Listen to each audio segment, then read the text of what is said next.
A small topic was left out for 5-10 minutes. So I will wind up with the scanners. Okay. So we were discussing about the implementation of scanners. So in during the implementation of scanners, we have already discussed about two approaches. The one we named it to be as the one approach which was which we discussed were table-driven scanners. So where we had three different types of tables, and we have written two loops, one for reading characters and the other one for rollback concept. And we have seen different with the different examples uh, by tracing few that is for few examples we have traced the algorithm. And to overcome this rollback concept, because character by character it is getting rollback, so for the instead of that what they have there was another approach where they maintained a bit information, that is in a 2D array, where in row they have maintained the state information, and in column they have maintained the length of the string, and they had stored a bit information like true or false. If they for each string they for based on the length of that particular string, they just wanted to fix up whether it will be reaching, that is the rollback, that is instead of going each character by character, they have maintained this bit information so that the size of the overhead could be little bit reduced. And just to find the longest match, it was an easy approach when compared with the table-driven one, because they can directly take the information from the 2D array, and if it whenever it encounters the table content to be as true, it will stop reading the contents, and once it comes out of the loop, it can identify if it is in the final state. It can recognize whether it is whether what is the token, what it has to be assigned. That is about the maximal munch approach, which we have seen in the last class. After that, we have discussed about the direct coded scanners, where it was similar writing the program in terms of machine learning. That is, it's like a hard code kind of thing. So where you had used labels, which the labels were mentioned to be as the state numbers, that is the state information. So when you are explicitly, this is like you are writing the program explicitly. That is, you are writing the program would be generated based on the DFA which has been developed. So from each state of that particular DFA, with respect to each transitions, it has to move. It has to reach to which state. So each state has been considered to be as label. So it will be reaching to that particular labels.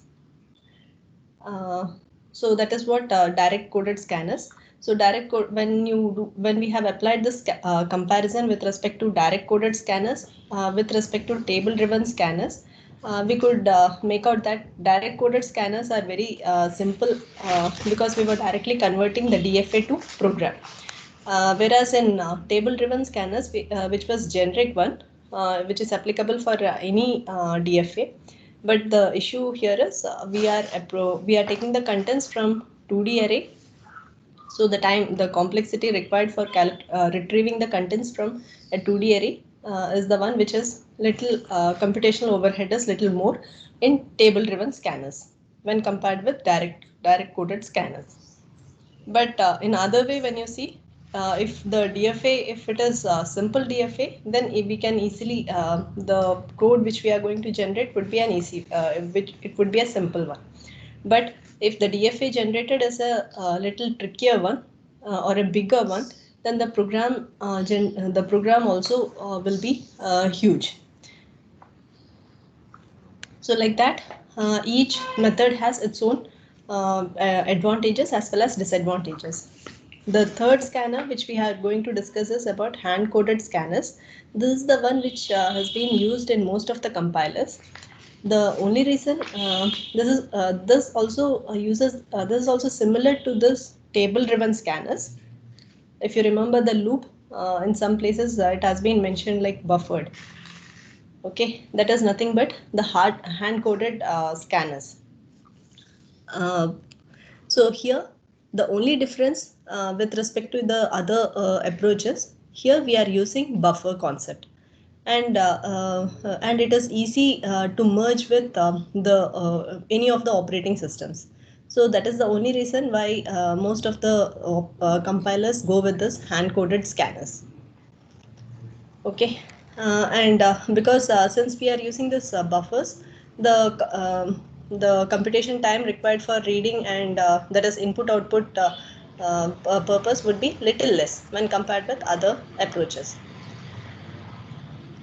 Okay, so one example which uses this hand-coded scanner is Flex scanner, which we will be using it. Either we will use leg scanners or we will be using Flex scanners. Okay. So this is what is the difference with respect to the hand-coded scanners. So it is easy since we are using the buffers for in this particular program, so the overhead would be little lesser, and it will be easily interfaced with other systems, that is other operating systems. Okay. Yeah, so buffer, when we say it to be as buffer, so we require, we will be using pointers. So that is the only reason why the computation time would be less, we are saying. The computation cost for reading the character, character by character would be less, little less. And how we are going to fill the buffer is, we are going according to this approach, that is hand-coded scanners, they take two buffers, that two adjacent buffers, and the of size n. Okay, so one buffer, I'll just show the picture. This is the one which the buffer, how it would be. So here in this hand-coded scanners, they are going to take the buffers. So they will be having two buffers used, and that too, these two buffers would be of which is of adjacent. These are adjacent buffers, and each buffer would be of size n. So 0 to n minus 1 and n to 2n minus 1. Okay, and by using the pointers, we can we can read the contents, as well as for rollback it would be easy. Okay, and the size n the n size would be nothing but, it will be 2 to the power of concept, that is like 2 to the power of 10. So when you say 2 to the power of 10, we would be having 1024, right? So when we are saying the n value would be considered with respect to 2 to the power of n value, that is the 2 to the power of 10 or 2 to the power of 11. So the values for the buffer would go on. The size of the n would be nothing but, it would be somewhere like 2048. I think it is 2 to the power of 11, right? Am I correct? Yes, ma'am. So something, so whenever we are taking the size of the buffer, n size, we will be using this 2 to the power of n value, that is 2 to the power of 10, 2 to the power of 11. Based on that, we can fix up the buffer size. And why we are going with what is the benefit of going with this 2 to the power of n concept is, so that when we are applying this double buffer concept, the contents, how much ever we can the file size, whatever contents you are having, it can be those many number of characters can be that is, it could be taken. And when you are applying some operation on it, we can verify it based on modulo operation, whether we have reached the size n. So how we can verify it? Instead of just comparing with respect to n value, we can apply modulo of 2n concept. Okay, well, just to check if the buffer size, that is the first buffer, once we make sure that the first buffer has been filled, if you want to when you start reading the contents into the second buffer, if you want to increase the size of the buffer, then it would be easier way. So for that purpose, we have the size of the n, the buffer size, which is considered to be as 2 to the power of. So that when you are applying the operation, that is for next for the pointers to point on, we can apply this modulo 2n concept. So I'll just show the code snippet. What is the change? So the change for in this hand coded scanners is rest all remains same as your table driven scanners. Only change here is we are having for initialization, we are going to initialize we have two variables, which is input, which is initialized to 0. The other one, which is considered to be as fence, this fence which is considered to be as the boundary one, and we are just initially filling the buffer of size 0 to n. Okay, which is considered to be as the first buffer. If you remember the buffer picture, so 0 to n. So that means 0 to n minus 1 would be the contents which you would be loading. Okay, and when we start reading the characters, we start taking the contents from buffer, assign it to the variable called character. And when you are taking the input, which where is your when we are keep on moving the pointer, the input pointer, so to get the content, so we would be applying this operation, that is with respect to input plus 1 modulo 2n, and we can just compare whether we have reached the size 0, that is whether we have reached the end of your buffer. If you have reached end of the buffer, then we have to fill the buffer once again. So when you are filling the buffer should be filled with respect to size n to n plus n minus 1. So that is what has been done here. So we are just once again filling the buffer with another n contents. And again we are fixing the fence with respect to input, that is n plus n mod 2n. So that would be our fence, the last content of our fence. Rest all remains same. Seeing the contents from the transition table, all those things remain same. Here the only difference with respect to the table driven scanners is only we are taking, that is the input output, the overhead with respect to the input output could be reduced since we are using the buffers. And when you are applying this rollback, we already have this n characters. So when we are applying the rollback to improve this, we can directly either roll back because already it is there in the buffer.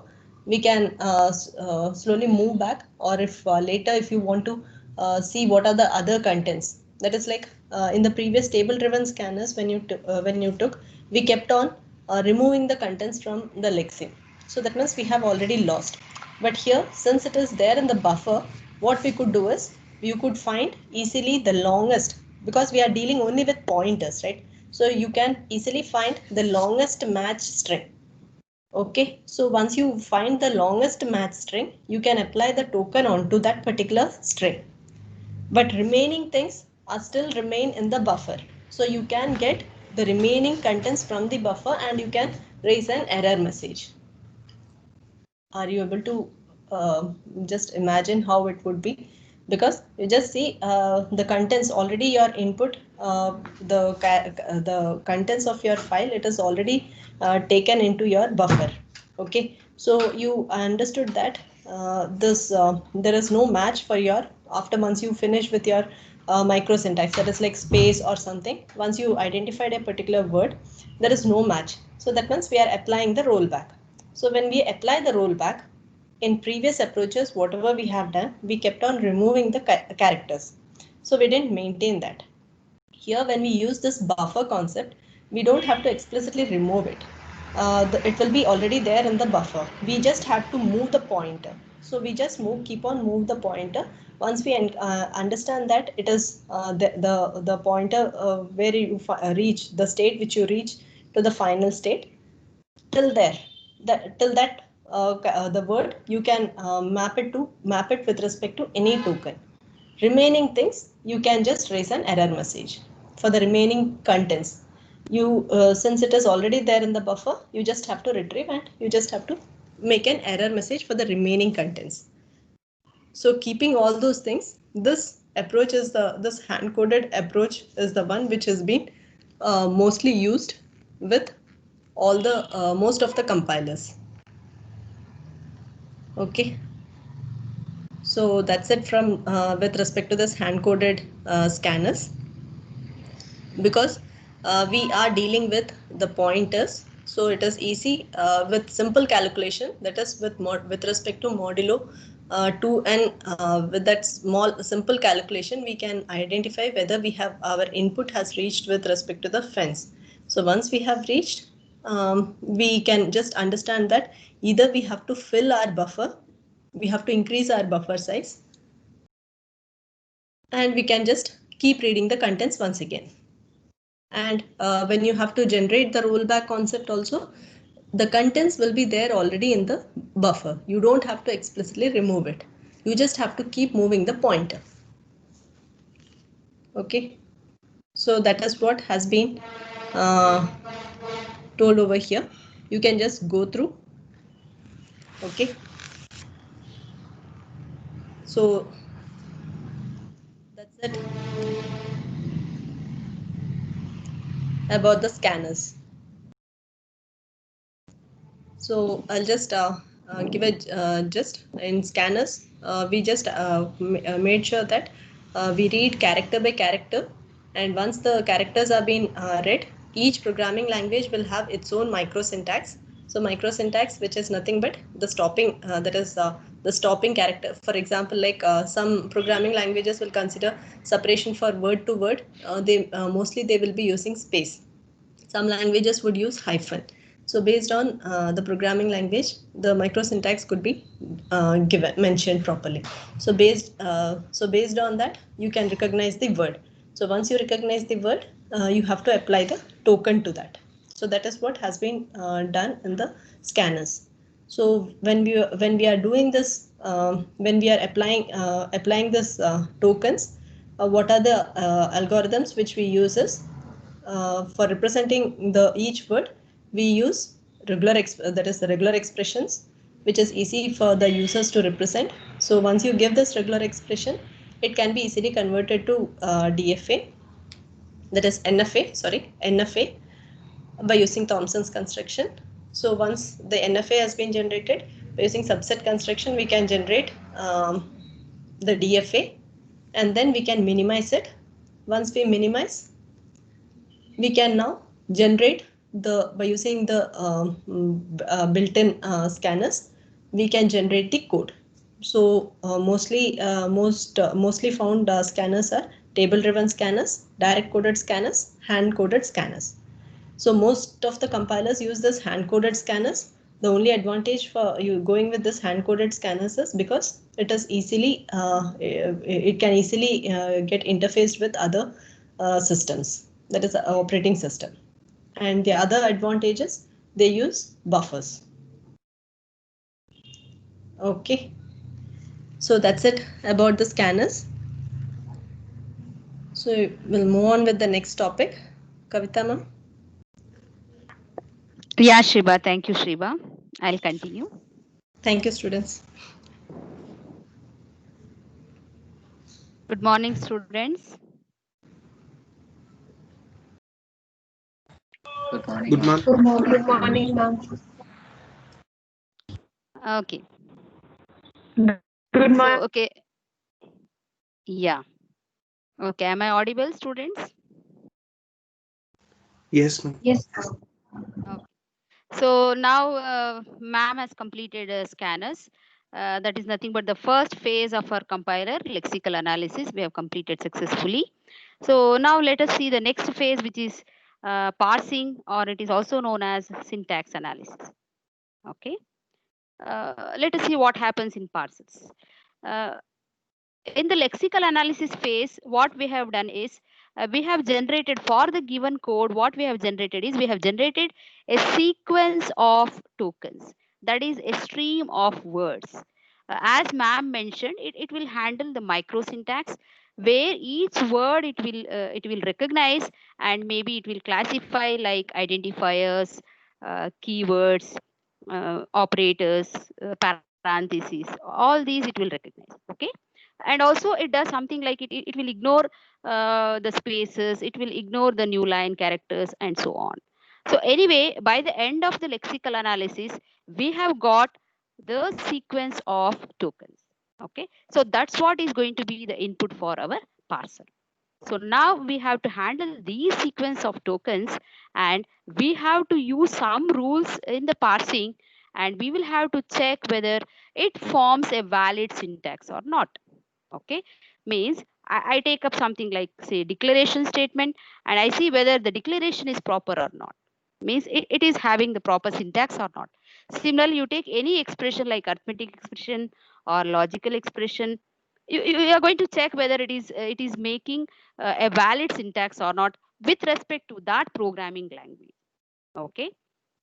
So parsing is all about using the grammar and finding the derivation in that grammar that produces some sentence, say S. Okay. So it is also known as syntax analysis because it deals with the syntax. Okay. So what is that we have completed? In the front end, we know that there are three kinds of analysis. One is the lexical analysis, or also it is known as scanning. And the second one is the parsing, or it is also known as syntax analysis. Then we take up the semantic analysis. So now we are here. So it is part of the front end. So scanner already it has taken every character, and it will treat something like this. This is the notation we use. Suppose I recognize something like identifier. So here I will put it as ID. Okay. And then what is the variable name for that identifier? So that we put here. Okay. So this is the syntax, or this is the notation used to represent any token.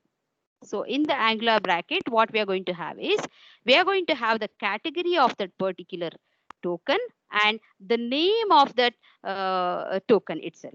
Means suppose my variable name is say A, then that the category is say ID. So ID comma A will be the notation used for a variable. Okay. So anyway, we are going to call it as token also. And now what is that we are trying to do? We are taking that sequence of tokens and we are trying to form a sentence in the source language. We know that micro syntax can handle, that is only till some space or some new line it can handle. It cannot handle everything. So now we have to see whether all these sequence of tokens are making the proper syntax or not. So whatever we have used in scanning, that may not be sufficient, and it may not be efficient also. So we will see what we are going to use. Okay. So we are going to use something called grammar, and you all are familiar with the grammar. And here we use context-free grammar because that is a suitable kind of grammar that is useful for parsing. Okay. And also we can check the membership in a particular grammar, which we call it as language. So if G is a grammar, then the language associated with the grammar is denoted as L of G. Okay. Means if my grammar can represent the syntax of a particular programming language, then I can always see that whether a particular statement or sentence is formed in that grammar and whether it is there in the language or not. So we can check that. If a particular statement is not associated with the grammar, then also it is not present in the language. Means you are going to check whether something can be derived from the grammar or not. So whatever you are able to derive, we call it as language. Whatever is not accepted, it is not there in that language. Okay. And also we will be using some kind of mathematics here. And our goal is not to use the mathematics actually. Our goal is to build the parsers. Okay. So we just use some concepts related to the arbitrary languages, and we are not interested in going in depth of mathematics. Okay. So we just see how the syntax can be verified or not, whether it can be whether it is present or not. That's what we are interested in.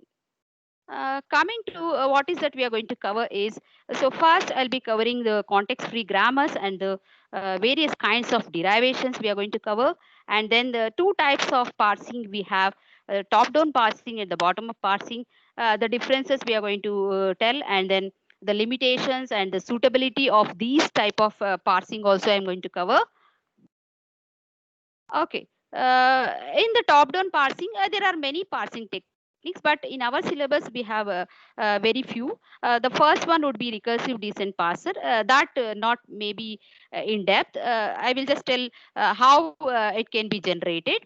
Okay, and similarly, predictive parsers or LL of one parser is also a type of top-down parsing.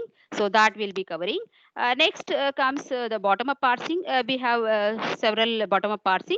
So in the hierarchy, we'll be covering LR of 0, then SLR, canonical LR of 1 or LR of 1 parser, LR of 1 parser. So these are the types of parsing techniques which we have in our syllabus.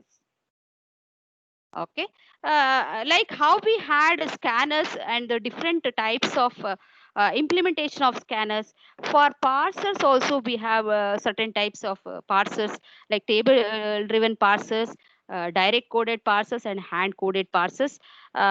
In the scanners we saw hand coding is very common, so that is very common for scanning, but in the parsing will be using tool generated parsers, so that will be more common than the hand coded parsers. Okay. Now it is that ma'am has told you what has to be used for lexical analysis, right?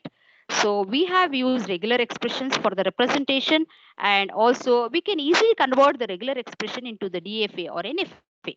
If possible, we can convert into DFA, and if it is difficult, then we will convert into first NFA and then get the DFA from it.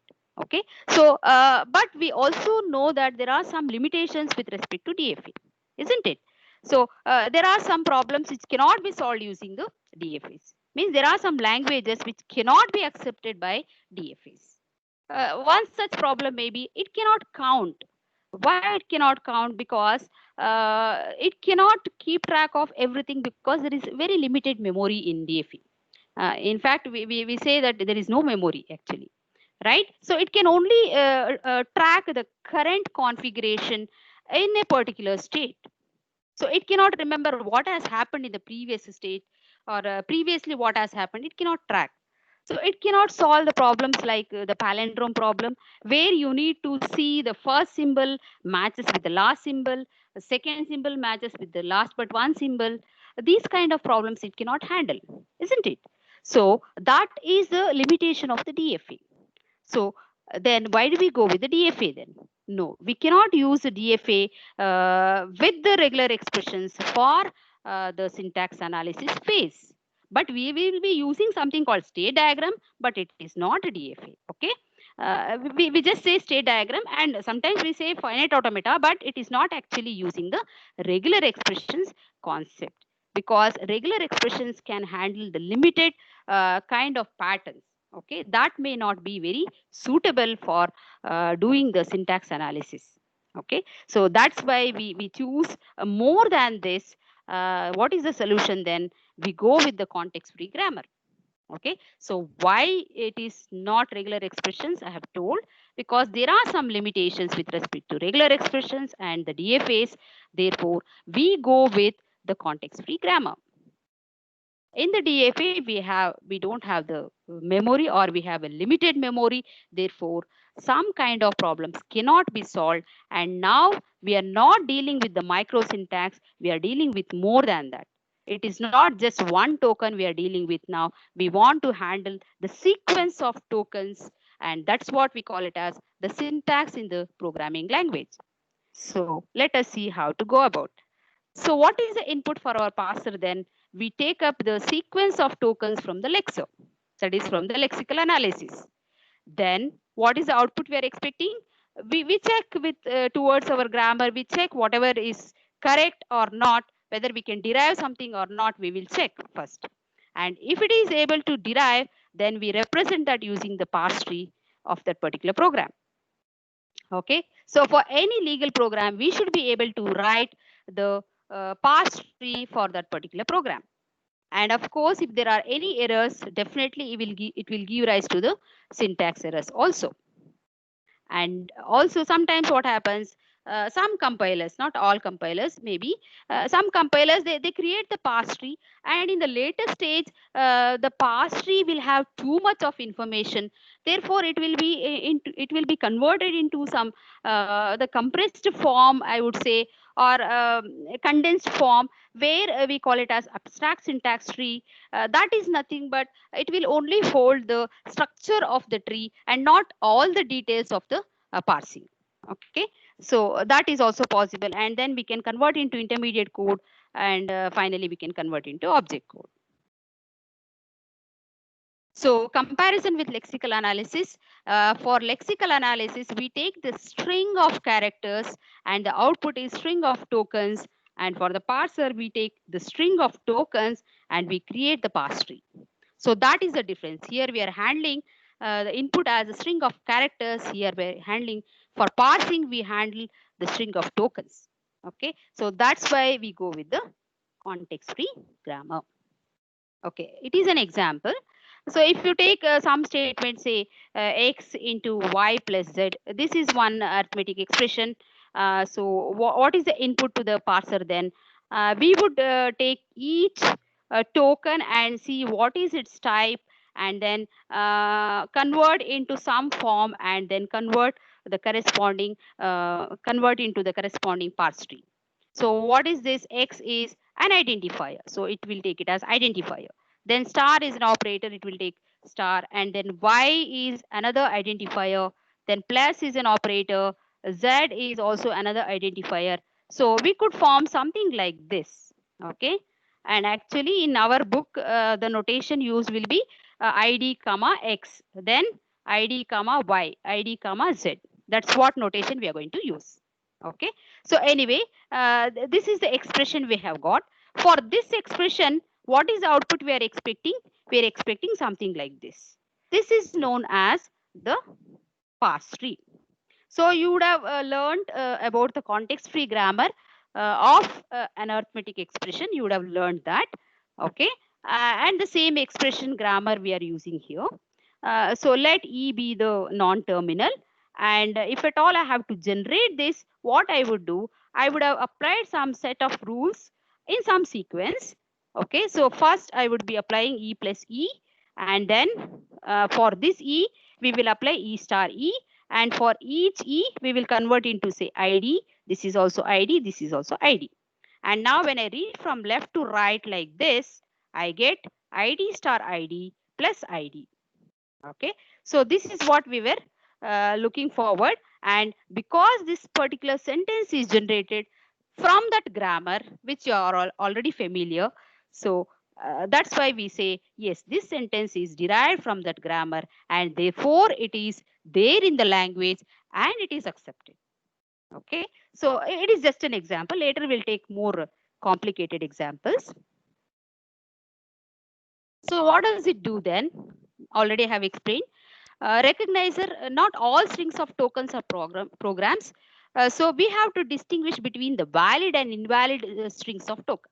Means whatever I write, I cannot say that it is a correct syntax for that programming language. So here also I need to say whether it is a valid string of tokens or invalid string of tokens. Okay, so that's why we need to consider what? We need to consider the associativity and also the precedence, if at all we need for the operators. Okay, so therefore all these things also have to be handled in parsing step itself. Okay, so means in the previous slide, if you see, what is the first operation we are going to do? When you compute, definitely you are going to compute this first, because star is having the highest priority over plus. Okay, so first ID into ID is calculated. This is calculated. Then that result is added with what? The next operand, that is the third ID. Okay, and that result only is saved back to the okay, whatever variable if you want to save, you can save. Otherwise, anyway, in this example, it is not saved. So it is that it goes in this order. That is ID into ID. That result is added with another ID.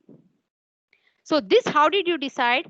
That is because of the precedence of the operators. So I didn't do this operation first. That is ID plus ID, and then I didn't multiply with another ID. I didn't do that. although this grammar is not a very good grammar, it is an ambiguous grammar, later we'll see, but still this particular tree is correct because I do this first and then only I'm adding. But there is another possibility for the same thing, because the grammar, if it is not a good grammar, then definitely there are more than one possible parse tree. Anyway, this is the correct tree, so we'll continue. So what is that I'm trying to tell here is we need the associativity, we need the precedence also. And we use the context free grammars in the syntax analysis phase, which is analogous to regular expressions which is used in scanning. Like how we use regular expressions in scanning, we use context free grammars for representation in the parsing.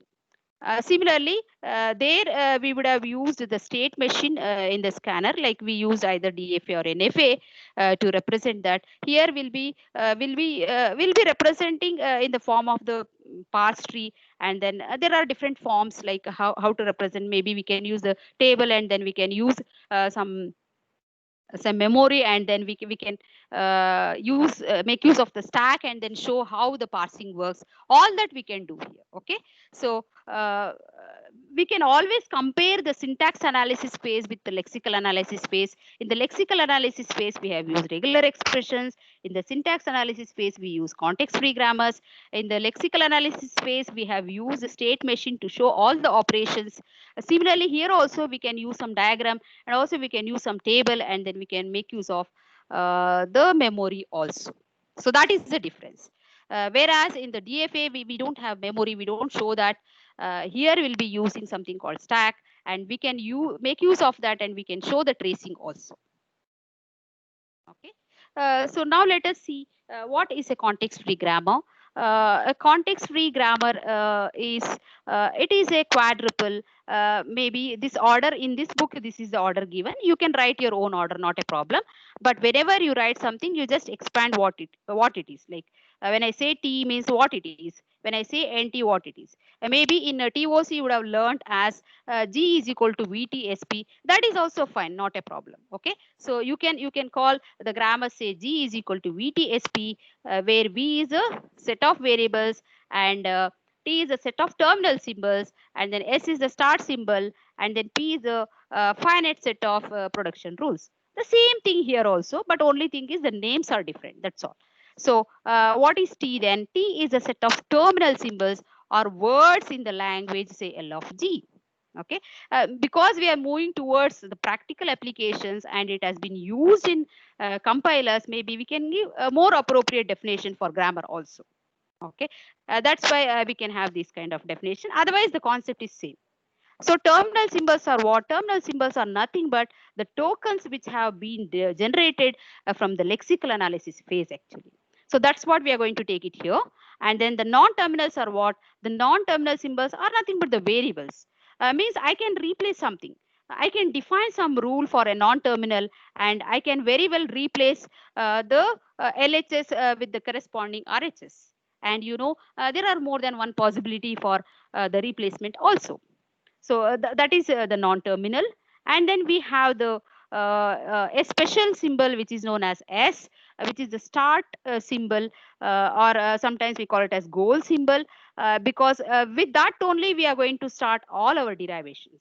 Okay, so S is a special non-terminal symbol, which is also known as a goal symbol or the start symbol. Okay, and all our derivations will start from S only. And coming to P, P is a set of production rules, and we can write the rules. And if you change the grammar, it can also be called as, say, rewriting the rules in the grammar.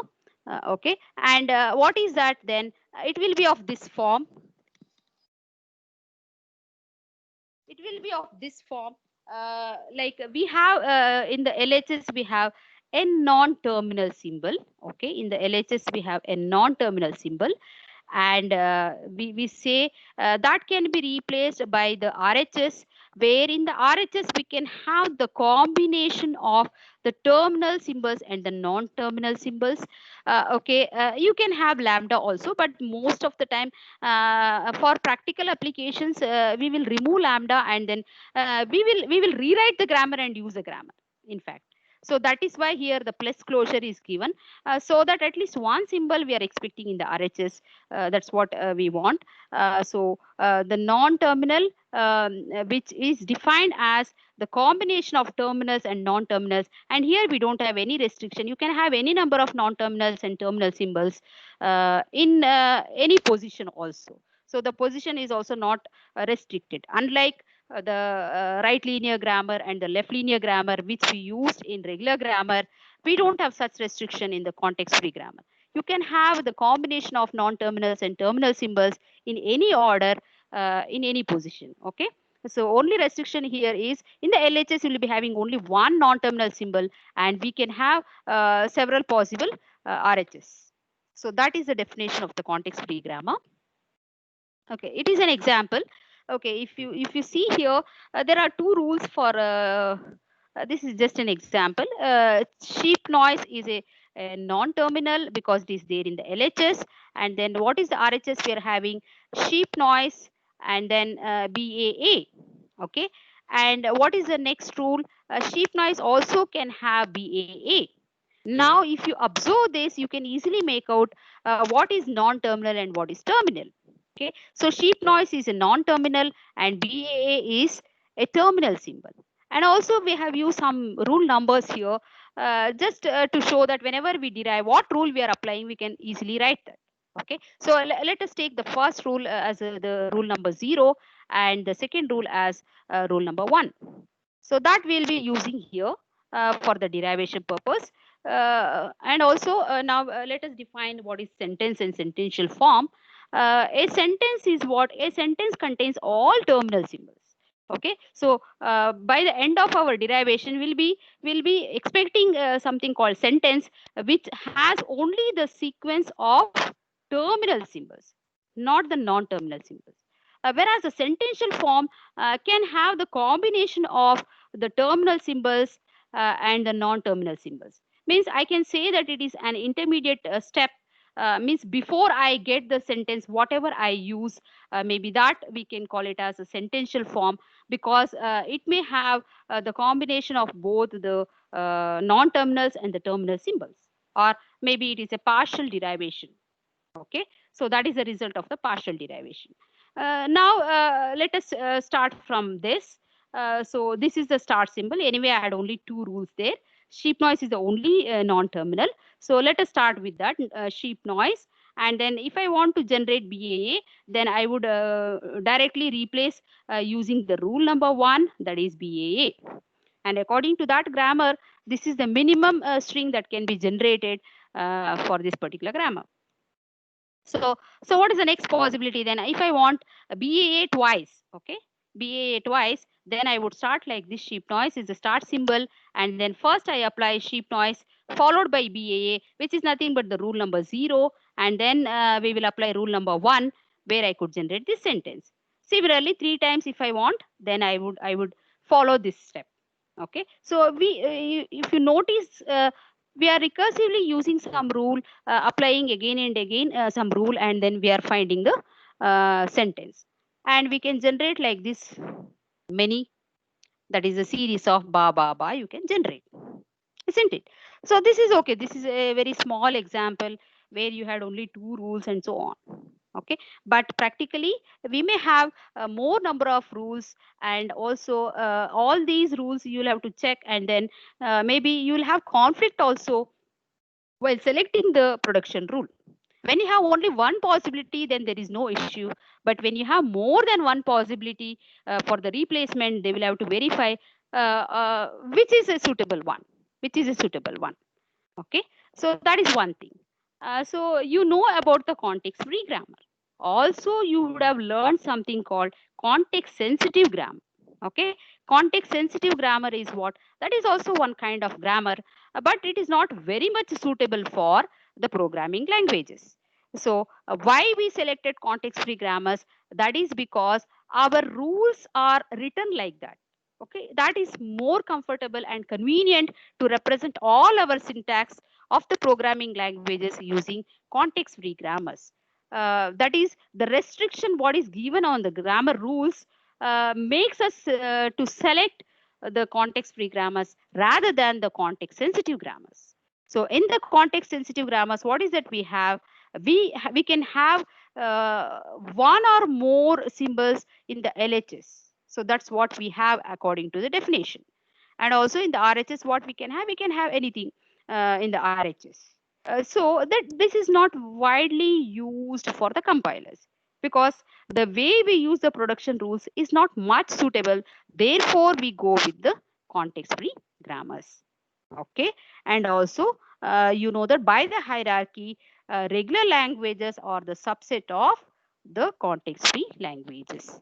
Okay, means the regular languages are handled by DFAs and it can be represented using the regular expressions, and also it can be handled by regular grammars, whereas context-free languages are handled by context-free grammars, and also that can be accepted by the push-down automata. Okay, so that's what it means. So it is the subset of the context-free languages. We have time to cover this. Yes, I will just cover this and stop. We have the Chomsky hierarchy. You know that. There are 4 types of grammars starting from type 0, type 1, type 2, and type 3. You all have learned this in TOC. And type 0 is the external type, I can say, whereas type 3 is a subset of everything. So type 3 corresponds to what? The regular expressions or regular languages or DFAs. We can say that is accepted by DFAs. Similarly, type 2 deals with what? Context-free languages, and context-free grammars can be used for representing it, and we use push-down automata for this. Then type 1 is what? Type 1 is the context-sensitive grammars, and this is the rule type we use. This is the syntax for the rules, and context-sensitive grammars are much suitable and much suitable for not programming languages, and machine used will be linear bounded automaton. Okay, so LBA. Then the type 0 grammars are the unrestricted grammars. So because it can cover all, there are no restrictions at all. So type 0 are unrestricted grammars, and it includes all kind of grammars, and it corresponds to the Turing machine. Okay, so we have seen all these 4 types of the grammars and languages. So what we are going to use in our compilers is the type 3 and the type 2. Type 3 is already covered, like we have seen in lexical analysis. We used DFAs, regular expressions. That is the thing we used. Now we are dealing with the type 2 grammars, that is the context-free grammars and the context-free languages, which are accepted by the push-down automata. Okay, so these 2 things only we are going to use in our syllabus, and that is from the hierarchy. Okay, so if at all I can design something for push-down automata. So push-down automata can also accept whatever languages are accepted by DFA. That also you know. Okay, so this is the hierarchy, and in the next class maybe I will continue with the limitations of regular languages, and then the concepts related to the derivations and the context-free grammars. Okay. Okay, students, till here if you have any doubts you can ask.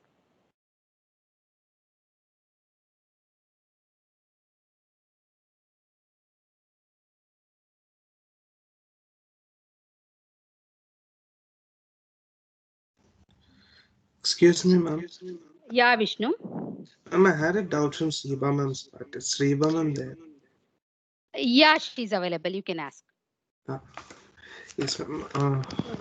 So in the maximal munch scanner, like in that first we do the reading, the first loop, then we go back to rollback loop, again we come back to reading. So like when we are doing like this, how is it optimizing, ma'am? Like the number of times the loop should work is increasing only, no,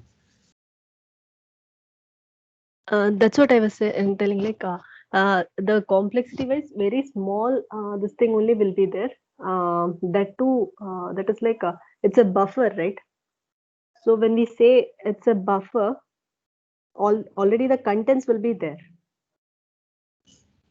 Not the buffer one, ma'am. The maximal munch scanner. Okay. Sorry. Oh. In Okay, that one, can you- we repeat, no, ma'am. First, we read character by character. We do the rollback loop. Again, we come back and read again from the beginning and then do the rollback loop. So, like, how is it optimizing the whole process of rollback from like after we finish reading the whole full characters, then roll back? Like, what is the difference? Normal table driven and the one with failed one with table, this one. that array. Here it is there when you're rollback when you're applying there it is based on number of characters. Okay. Yes. Here also you're applying based on number of characters, but later when you are taking it out, you are seeing only with respect to bit. In that if statement, you are just checking with respect to that bit part. That is a minute, a very small optimization. That's it. There is no major reduction in the overhead. Okay, so There is like if nothing. it's a really huge word that we have to read and accept a very small string, only then the one with failed array, that 2D array works better, like Work little better. better. Yes. Yes. Okay, Otherwise, the complexity wise, both would be almost same. okay. Ma'am, and there should be one more loop outside, no, ma'am, like between the Yes. Yes. One more loop rollback. is there. One more loop is there. That's why Okay, it's this is not just a gist of it. That's all. okay, okay. Yes, ma'am. That's not the complete code. Okay, okay. Yes, ma'am. Understood. Thank you. Not just a snippet, code snippet. Okay. Okay. Thank you, students. Okay. Thank you. Thank you, ma'am. Thank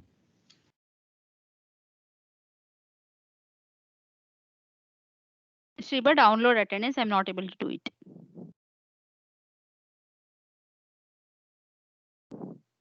Yes, ma'am. I'll do it.